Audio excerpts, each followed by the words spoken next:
For the uninitiated, this is how a typical episode of Hellgirl plays out. An individual is wronged by another, often severely. Perhaps they are the focus of extreme bullying, or there has been an attack on a loved one. Whatever the case, the victim seeks out a website called Hell Link, through which they submit their offender's name and summon the enigmatic Hellgirl. Hellgirl then offers them a choice. They may, if they so choose, immediately banish their tormentor to hell, but as she warns, curses come home to roost. They are free to live their lives however they wish afterwards, but when they die, they too will go to hell. Due to this condition, the victim is almost always reluctant to follow through with the covenant, but invariably by the end of the episode they are pushed over the edge by some new development and call upon Hellgirl to free them from their living nightmare. Paired with these episodic narratives is a recurring plotline of a single reporter, Hajime Shibata. Hajime encounters Hellgirl early in the first season and spends the rest of it playing catch-up, trying to follow her and encouraging potential clients not to take the deal, arguing that revenge may seem like an easy out, but in the end will only leave everyone more unhappy. This belief is personified when Hajime meets an old man named Fukumoto, who had made his own contract with Hellgirl decades ago. Fukumoto embodies the show's central conceit, that curses come home to roost in more than just the literal sense. The prospect of going to hell himself seemed so far away when making the deal, but Fukumoto lived his whole life controlled by it, crushed by the knowledge that no matter what he did and no matter how he spent his days, all that's waiting for him at the end of the line is eternal torment. The moment of joy granted by Hellgirl's revenge was tepid and fleeting, dooming him to a lifetime plagued by guilt and fear. Learning of Fukumoto's story redoubles Hajime's faith that there is no true justice through Hellgirl, but not everyone agrees with this opinion. Chiefly, his daughter Tsugumi is doubtful. Like many kids would, Tsugumi believes that there are thoroughly evil people in this world and that they should unequivocally be punished. She cannot understand why her father would try to fight Hellgirl because, as she sees it, Hellgirl is only delivering retribution to the evil people that deserve it. Of course, this belief is turned on its head with the introduction of a nurse named Kanako, a truly bright and kind girl who is nonetheless the target of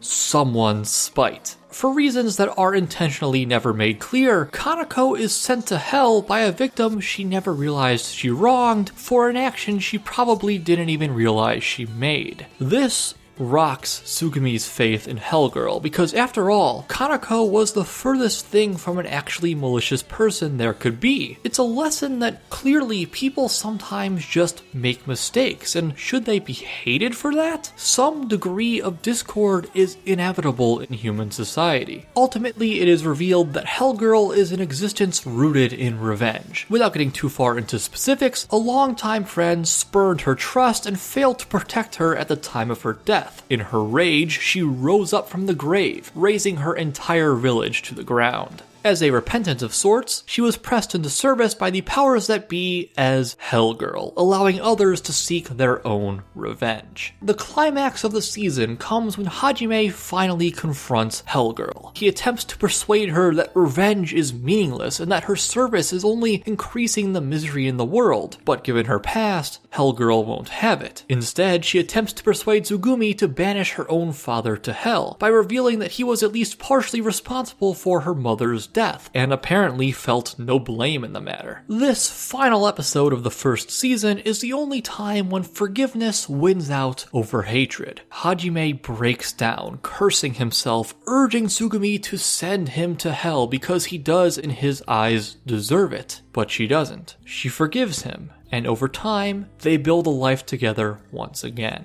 On paper, this is not a bad story, and it even ends on a positive note. Despite a long journey rife with pain and agony, Hellgirl is finally rejected, forced to question the value in revenge and the need to fight hatred with further hatred. At that point, you could ask, what story is there left to tell? How could there be another 60+ episodes of Hellgirl?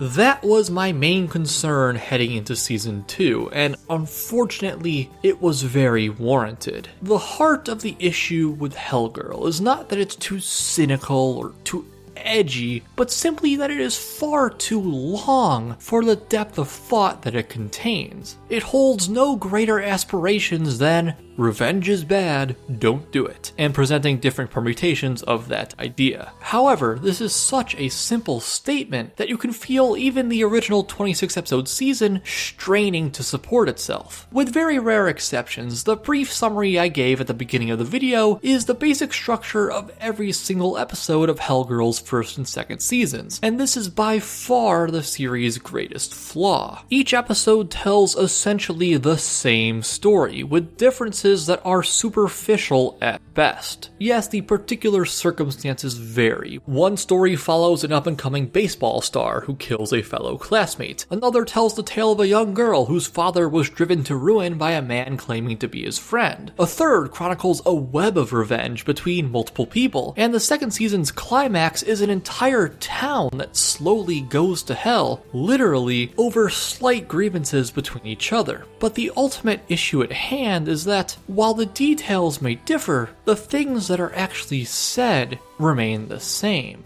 If you want to be an episodic series, you either need to have no point, like in Iyashikei, where the appeal lies in the atmosphere and mood, or many points, like Mushishi or Kino's Journey. So much of Hellgirl left me wondering what I was expected to get out of it, aside from the terribly bleak observation that people are awful. Every episode like clockwork. Someone wants revenge, they take revenge, oh, they're worse off. Revenge is bad, remember? It's stuck in an endless rut of reiterating that concept. Now, of course, it's not a death sentence for a show to have muddled thematic through lines, but usually that's because it's in some other way fun to watch. Hellgirl is not fun to watch, packed with every sort of pain and suffering imaginable. If you enjoy wallowing in the trumped-up darkness of humanity, there might be something here for you, but speaking for myself, I can't say my hours with Hellgirl was time well spent. At a point, it was just torture porn, and I'm not into that.